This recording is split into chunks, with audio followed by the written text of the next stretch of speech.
Adat dan hukum adat di Minangkabau. Caro kalau bahasa Minangnya, caro kalau bahasa Indonesia cara. Adakah masalah adat atau hukum adat yang dapat dialami dari caro, suatu kata biasa yang sering diucapkan di mana saja dan oleh siapa saja. Caro sering diartikan sebagai jalan melakukan suatu atau corak ragam dan gaya.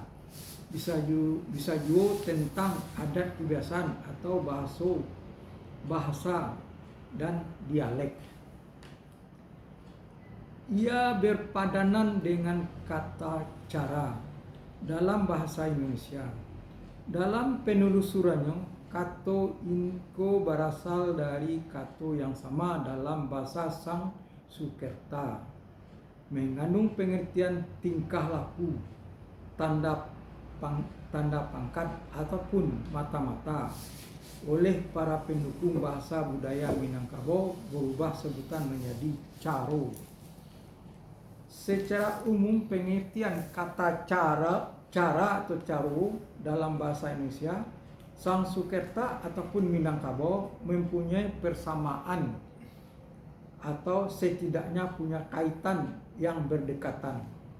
Pada kesempatan ini akan ditemukan suatu bentuk caro atau cara masyarakat adat Minangkabau dalam menyampaikan mungkasuinya, yang pada hematnya patut diperhatikan jika seseorang bermaksud untuk menyampaikan sesuatu, baik yang bermohon ataupun sekedar berita maupun undangan kepada seseorang lainnya, tentulah punya keharusan untuk datang menemui subjek sasaran di rumah kediaman ataupun di alamat yang bersangkutan, diadakan dengan membawa siriah di carano atau rokok tembakau di selapah.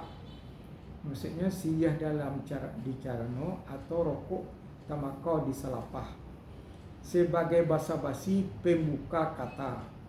Diadakan juga menempuh prosedur tertentu dengan meningkek janjang, menapiak bandua, dalam kurung menaiki tangga rumah yang dituju, berpegangan pada bandul rumahnya. Suatu pepatah yang maksudnya ada keharusan berkunjung ke alamat orang dituju dalam pertemuan dengan sasaran selalu punya keharusan untuk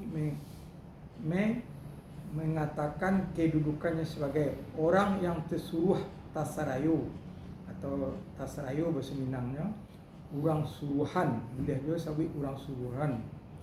Lazimnya dengan menyebut pihak yang mengutusnya, baik nama, gelar, dan fungsi jabatan dalam adat. Dalam hal demikian adalah terlarang menurut adat apabila yang bersangkutan bertindak atas namanya sendiri, karena ia bisa dianggap sebagai kegadang-gadangan. Kalau bahasa Indonesianya merasa besar kepala, sombong.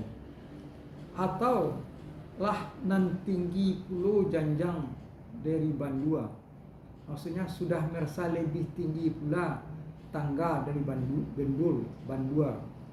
Maksudnya ialah telah melupakan status diri. Tidak demikian bila kedatangannya memang untuk kepentingan urusannya sendiri. Jika subjek sasaran kebetulan bertemu di jalan, di tempat umum atau bukan di alamat kediamannya, maksud tujuan yang akan disampaikan tetap dapat dikemukakan. Akan tetapi haruslah dengan suatu pembicaraan pendahuluan. Biasanya akan dikemukakan, ambo bamungkasui nak ke rumah ampu ada suatu nan ka disampaikan bilogaran waktu nan mungkin, atau kalimat lain yang maksudnya seperti itu. Lazimnya si beliau akan dengan senang hati meladeni pertanyaan dengan suatu pertanyaan pula. Apa tunan ka disampaikan? sehingga terjadilah suatu dialog pendek yang akan dijawab lebih dahulu dengan lai indak kabar disiko sajo nan ambo sampaikan dalam kurang tak keberatankah. Bila jawabnya indak ba'adoh, maka terbukalah pintu untuk memberikan penjelasan ringkas dari mungkaswik yang akan disampaikan. Namun untuk lebih lanjut masih diperlukan suatu keizinan lagi. Lazimnya akan ditunjukkan tempat dan waktu yang menurut perkiraannya dapat disanakan pertemuan itu jika pembicaraan mengenai sesuatu yang patut dibicarakan secara lebih luas. Akan tetapi bila urusannya yang tidak begitu pelik, si beliau akan mempersilakan untuk meneruskan penyampaian masalahnya sambil berdiri saja di tempat bertemu tadi atau dengan membawanya duduk di suatu tempat yang dekat yang dipandang pantas. Pola karjo demikian terlihat dan ditemukan di hampir semua nagari Minangkabau, baik di kalangan minyak mamak dan anak kemanakannya ataupun antara sesama pimpinan masyarakat, tak terkecuali antara mamak rumah dengan langsmandonya.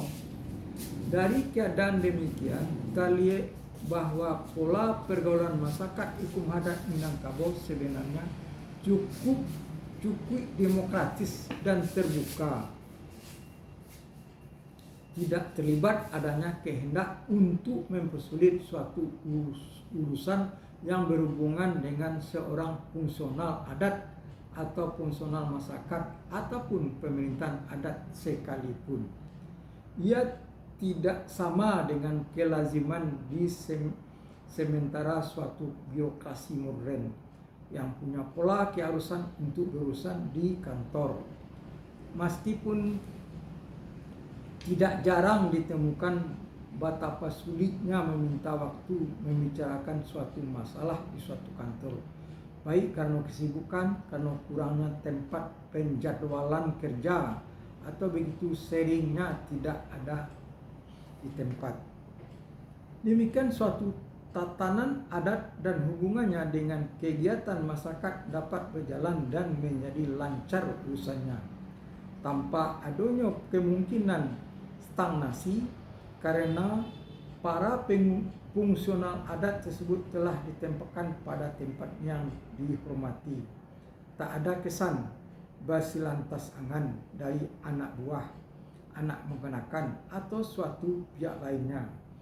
Dan lain lagi bagi pihak yang diharapkan bantuannya tidak ada pula kesan untuk berbuat mempersulit urusan, banyak karena merasa diperadukan sehingga bersikap jual mahal. Karena bila ia berkeberatan menerima urusan demikian, bagaimana ada kewajiban untuk menyediakan waktu lain buat membicarakan permasalahan yang akan disampaikan.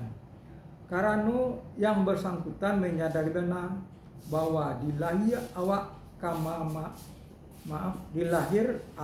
mama perintah, tapi di batin awak tak perintah. Dalam kurung pada lahirnya nenek mama fungsional adat itu memang seperti punya kekuasaan memerintah.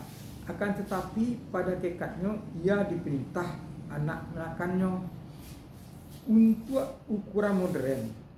Hal demikian dapat disamakan dengan public service dan waktu lain itu belum pasti dapat ditentukan disebabkan kemungkinan akan adanya halangan dan rintangannya.